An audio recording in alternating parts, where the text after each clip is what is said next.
When you're in a business relationship, you're in a marriage, and their extracurricular life is going to get dragged into the business. I promise you.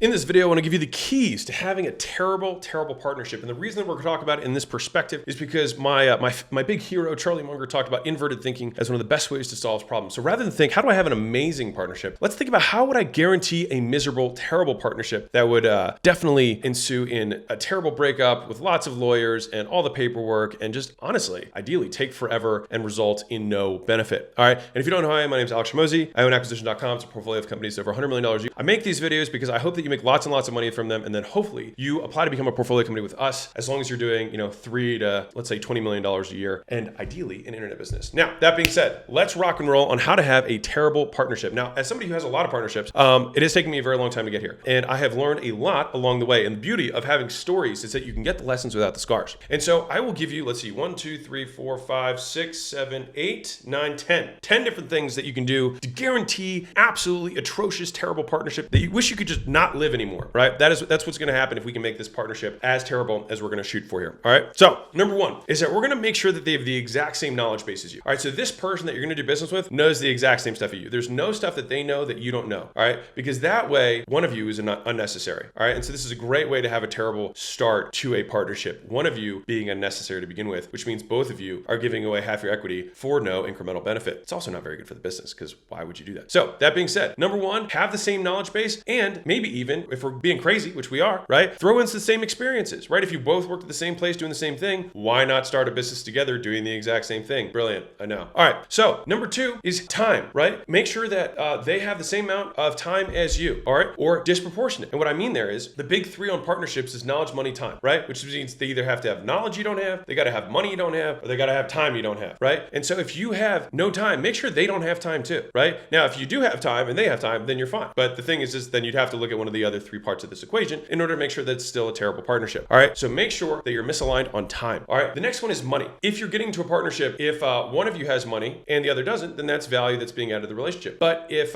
you're going to partner with somebody and they don't have money that you don't have, and they don't have knowledge that you don't have, and they don't have time that you don't have, then why would you do the partnership? I don't know. But it is a great way to have a terrible partnership, which is what the purpose of this video is. Now, that being said, let's say that somehow we still figured out a way that we got in a relationship where one of us didn't have the knowledge, didn't have the time, or didn't have the money that the other person had, and we got together. Okay, cool. There's still more ways that we can torpedo this thing. Just wait, buckle up. So the next one is that we can make sure that we have different expectations of one another and the business. All right. So it's like, hey, what do I expect you to do? What do you expect me to do? Right. And those expectations, we want to make sure, and this is number 5, is that there's no agreements. We don't record it anywhere. We don't write it down. We do it on a handshake because we're old school. Yeah. Great way to have a terrible business relationship. And the reason that people don't want to do that is because usually they don't want to have the hard conversations. All right. They don't want to say, what happens if this goes wrong? Right. And like, what do you expect? You really expect me to take the trash out every day? Like, they want to have this unspoken expectation. You have unspoken expectations of you, and it's going to be magical, where you don't actually have to have hard conversations with people. And if you can't have a hard conversation with a partner before you're even doing business, before you are even married, before there is even money or stakes on the table or equity value that's been grown, then dear God, you're not going to have a good conversation at the end. All right. So if someone's like, I don't do agreements, just walk away. I've been doing this, like, just walk away. It's only like very, very, very weird people do that. Like banks don't just give you money without expectation. Like, come on, like this is real world. And I used to think, I remember earlier on, I heard someone tell me that, and I was like, oh, I don't want to be the guy who's like, I'm the type of person that if you can't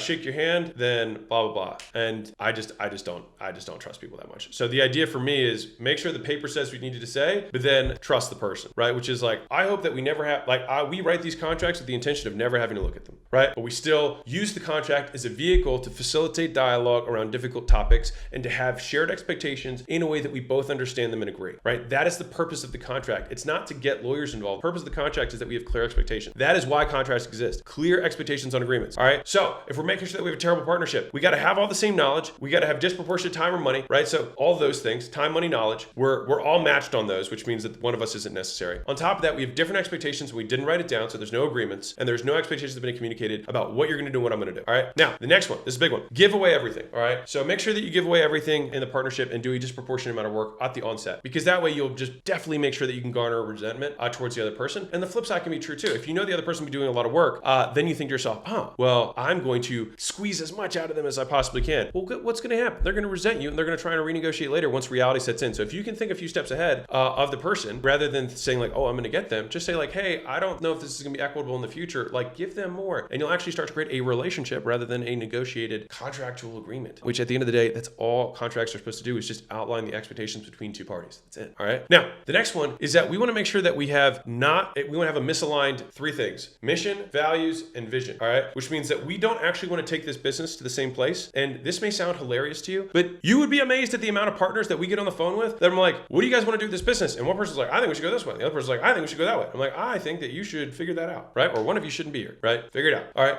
Which is, where do we want to go? And the next one is the values, which is, how are we going to get there, right? What are the things that are important to us about how we deal with other humans, right? What are those values? And if some people have different values, it becomes very difficult to do business, even if you want to accomplish the same thing, because you want to do it different ways, right? And that'll create endless strife and conflict throughout. Now, the last one is what you could consider lifestyle, right? Which is, what are you similar interests, lifestyle? It's very difficult to do business with somebody if you're a Dave Ramsey saver and you live far below your means, and you're doing business with somebody who lives far above their means and goes into debt all the time. Because the thing is when you're in a business relationship, you're in a marriage, and their extracurricular life is going to get dragged into the business. I promise you, it is going to get dragged in, right? And so you've got to look, just like you marry the girl, you marry the family, that whole thing. It's the same thing with business. If like they've got all this crazy stuff going on in their personal life, it's a great way to guarantee that stuff is going to trickle into your business. And the thing is if you have an unreliable partner, creates an unreliable relationship, which creates an unreliable business. And so it's a great way to have a terrible partnership. All right. And so when we're thinking about partners, big picture, I give you two frameworks and then some in-betweens. So framework one is that they got to have knowledge, money, or time that you don't have. If both of you have the exact same experience, knowledge, time, and money, one of you isn't required. I know, crazy. The thing is just because you need something, for example, if I need an accountant for a business, doesn't mean I have to partner with my accountant. It just means I have to pay them for services. So just because you have a need doesn't mean they have to have equity. All right. So big aha moment here. If you're like, well, I don't know how to do that, and he does. It's like, well, can you pay someone to do it? Like, equity is the most expensive thing that you give up in a relationship. So you want to make sure, if you especially want to build something big, that you're giving away equity to people who are going to really drive the growth. And you have to see this thing 10 years in the future, which no one thinks 10 years in the future anyways, which is why everyone's small. Okay. So boom. So knowledge, money, time, you got to check those boxes, make sure that you're aligned there. Next one is expectations agreements. All right. Make sure that they're equitable, make sure that they're well understood, and making sure that they're documented, right? If you do those things, then it's it's much less likely that you're gonna have a terrible partnership. You can still have one, but it's much less likely. All right. And the point of this video is to guarantee a terrible partnership. All right. Now, the next big framework is that mission, values, and similar interests, it actually works the same way in marriages as it does in partnerships. And to be real, it's very similar. So you got to make sure that you want to do the same thing with the business big picture. You got to make sure you want to do it the same way, right? And then you got to have similar interests and lifestyles, right? Which is making sure that they don't have a messy life, which is you want to be proud to associate with the other person that you're doing business with. And I'm saying proud, not okay with, but proud to associate with them. You want other people to meet them just like you want to meet, the girl meets the parents. You want to be proud to present this person, not like,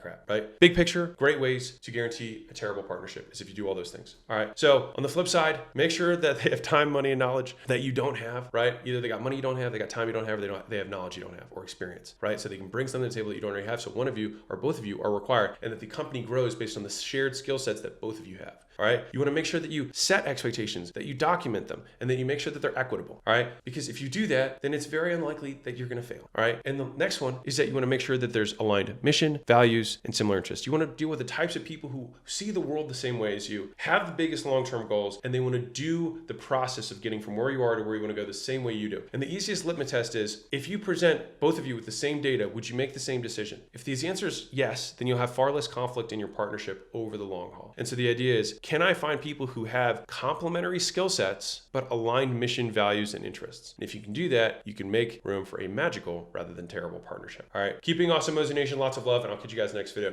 Bye. Mosey Nation, if you enjoyed that video, smash the subscribe button and hit the little notification bell. And the reason for that is because I don't actually have a cadence for when I make these videos. So if you want to make sure you don't miss the next one that comes out, go subscribe, notify, and I'll see you in the next one. Bye.